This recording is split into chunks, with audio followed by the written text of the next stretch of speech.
Sul mio canale Telegram, link in descrizione e nel commento in evidenza, è appena stato condiviso il file con l'intera trascrizione e traduzione del rapporto UAP. Il governo degli Stati Uniti è terrorizzato che le capacità avanzate osservate in determinati eventi UAP siano da attribuire a qualche avversario straniero, perché questo, cari signori, significherebbe un gravissimo fallimento dell'intelligence e spodesterebbe dalla prima posizione gli Stati Uniti come prima superpotenza mondiale. Ecco, per questo motivo i vertici dell'intelligence in America hanno istituito tutto un organigramma interno fra uffici e direttive per letteralmente tenere sotto controllo le informazioni che ottengono dagli avvistamenti UFO in ambito militare. Abbiamo poche certezze, ma una che emerge nuovamente da questo rapporto non classificato, volendo riassumere, è questa. Hanno osservato, ripreso e triangolato oggetti sconosciuti che non sono riusciti ad attribuire né al proprio arsenale né all'arsenale di un qualsiasi attore esterno, ergo hanno e continuano tuttora ad osservare oggetti volanti non identificati, e la novità rispetto a 30 anni fa è che adesso nero su bianco dal sito ufficiale del direttore dell'intelligence nazionale scrivono che alcuni eventi presentano caratteristiche insolite e capacità avanzate. Ciao a tutti e ben ritrovati. Ebbene, il governo degli Stati Uniti pochi minuti fa, ripeto, pochi minuti fa, l'ufficio del direttore dell'intelligence nazionale, per essere più precisi, a capo di tutte le agenzie di intelligence del governo federale degli Stati Uniti, sotto indicazione del Congresso, ha pubblicato il rapporto annuale sugli UFO per l'anno 2022. Siccome gli UFO non esistono, sono stati stanziate decine di milioni di dollari per aprire un ufficio UFO permanente all'interno del governo, la ARO, l'ufficio multidominio di ricerca militare sugli UFO, e sempre siccome gli UFO non esistono hanno incaricato alti funzionari del governo per comprenderne la natura e redigere rapporti annuali. Ovviamente esiste un gemello classificato di questo rapporto, esiste la versione classificata del documento distribuita solo all'interno della comunità dell'intelligence, e oggi in questo video, cari amici, svilupperò i punti più interessanti di questo documento ufficiale di 12 pagine che parla di UFO. A discapito delle speculazioni, a discapito dei discorsi, dei burattini di parte che screditano il fenomeno, ufficialmente, carte alla mano, il governo si rifiuta di ammettere di che cosa si tratta.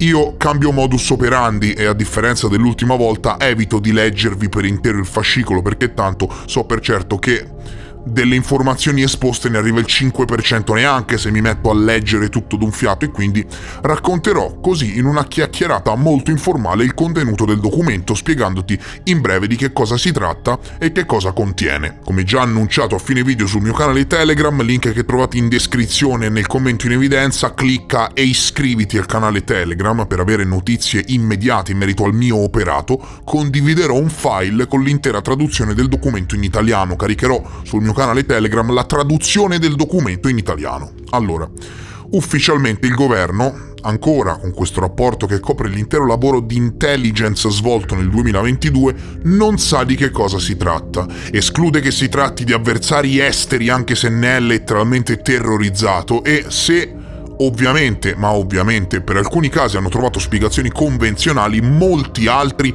testualmente dal documento, rimangono irrisolti.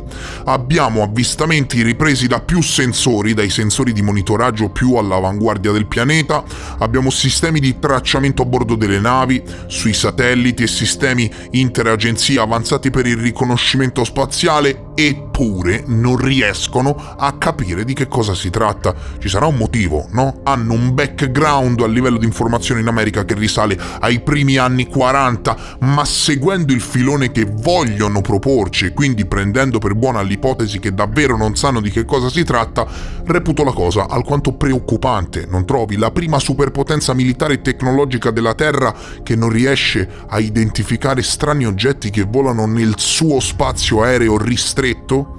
Ebbene, come tutti saprete, questo è il secondo rapporto, ok? Con il primo rapporto, con l'emendamento Gillibrand e con l'istituzione di un ufficio UFO permanente all'interno del governo americano, è stato imposto agli enti che se ne occupano di realizzare rapporti trimestrali e semestrali per i componenti dell'intelligence, e quindi rapporti che sono e rimangono top secret, e rapporti annuali pubblici per informare il mondo. Ecco, in questo caso si amplia la portata degli avvistamenti, che da 144 passano a più di 500 e si ramificano ulteriormente le competenze di questi organismi che nero su bianco scrivono sul documento che collaborano con la maggior parte degli enti governativi che si occupano di intelligence, dall'ufficio oceanografico del governo alle agenzie di intelligence. Tutti hanno l'ordine di riferire all'ARO, ossia all'ufficio UFO, tutte le segnalazioni che ottengono. E tutto questo, anche se non rivelerà grandi cose,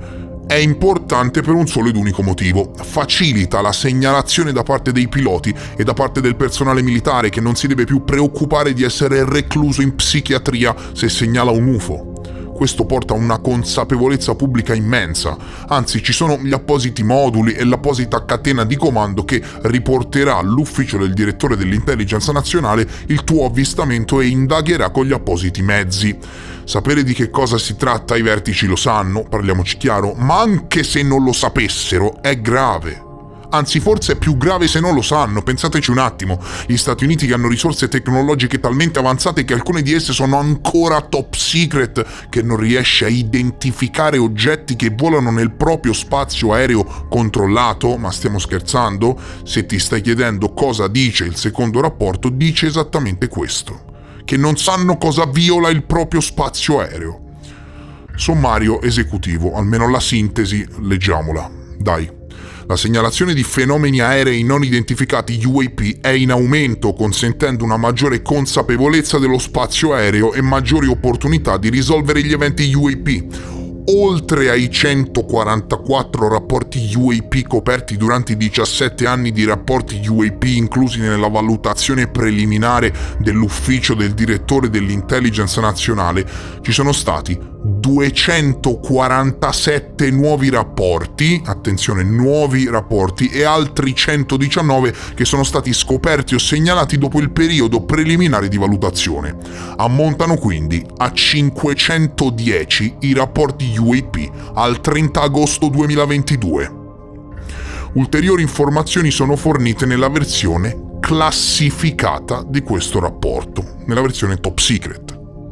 La ARO e l'ODNI, l'Office Director of National Intelligence, valutano che l'aumento osservato nel tasso di segnalazione UAP sia in parte dovuto a una migliore comprensione delle possibili minacce che gli UAP possono rappresentare, sia come sicurezza dei rischi di volo che come potenziali piattaforme di raccolta degli avversari, e in parte a causa della riduzione dello stigma che circonda la segnalazione UAP. Ti sta dicendo che le segnalazioni UFO in ambienti militari sono aumentate per vari motivi, anche perché lo stigma che circondava le segnalazioni è caduto. Ora i militari possono segnalare in tutta tranquillità e guarda caso gli avvistamenti sono aumentati, quindi vuol dire che questo flusso c'è sempre stato, solo che prima non lo segnalavano. Questo aumento dei rapporti offre maggiori opportunità di applicare analisi rigorose e risolvere gli eventi. L'istituzione dell'Ufficio per la risoluzione delle anomalie in tutti i domini, ARO, del Dipartimento della Difesa, dovrebbe facilitare sforzi UAP più coordinati, con conseguente maggiore attribuzione di UAP. Nel senso che saranno in grado di catalogare più avvistamenti e analizzarli per dire sì, è un vero e proprio oggetto volante non identificato. man mano che migliorano le proprie capacità saranno in grado di farlo. Sebbene i dati limitati sugli UAP continuino a rappresentare una sfida, l'istituzione dell'ARO, con la sua ampia portata di autorità e responsabilità e la sua sostituzione della task force sui fenomeni aerei non identificati UAP, consentirà un maggiore coordinamento degli sforzi contro la serie di problemi UAP. Le autorità dell'ARO assicurano che gli sforzi di rilevamento e identificazione degli UAP si estenderanno al Dipartimento della Difesa e ai partner interagenzia pertinenti, nonché alla comunità di intelligence, con il supporto e il coordinamento del National Intelligence Manager for Aviation, il NIM Aviation, abbreviato. Gli sforzi del coordinamento del NIM Aviation e dell'ARO miglioreranno la consapevolezza del governo degli Stati Uniti sugli oggetti nello spazio aereo e la risoluzione degli eventi UAP. Gli eventi UAP continuano a verificarsi in spazi aerei ristretti o sensibili, evidenziando possibili preoccupazioni per la sicurezza del volo o per l'attività di raccolta degli avversari. Continuiamo a valutare che ciò possa derivare da una raccolta dovuta al numero di velivoli e sensori attivi, combinato con un'attenzione focalizzata e una guida per segnalare anomalie. La ARO, in collaborazione con il NIM Aviation e con l'intera intelligence community, continuerà ad indagare su qualsiasi prova di possibile coinvolgimento di governi stranieri in eventi UAP. In poche parole, signori, nel 2022 il governo degli Stati Uniti in ambienti militari e di intelligence ha registrato 247 nuovi avvistamenti in un anno. Molti sono difetti, molti sono droni senza pilota, molti sono quello che vuoi, quindi eventi irrisolvibili, ma il rapporto stesso afferma che in molti casi rimangono irrisolti. Questo preoccupa, e guarda quanto preoccupa, cioè basta guardare questo rapporto per capire che preoccupa chi di dovere. Hanno istituito un'organizzazione multidominio fra più agenzie del Dipartimento della Difesa e membri del Dipartimento della Difesa per studiare gli UFO. C'è implicata la NASA, c'è implicato chiunque in questo casino di informazioni senza precedenti. Ripeto che la traduzione integrale del fascicolo, per capirci qualcosa, è stata condivisa sul mio canale Telegram e chiunque sia all'ascolto può utilizzarla come risorsa giornalistica open source. Avete già la pietanza pronta, potete servirla, potete copiare, citare ovviamente il canale YouTube e condividere il testo del nuovo rapporto sui vostri siti internet, pagine Facebook o dove preferite.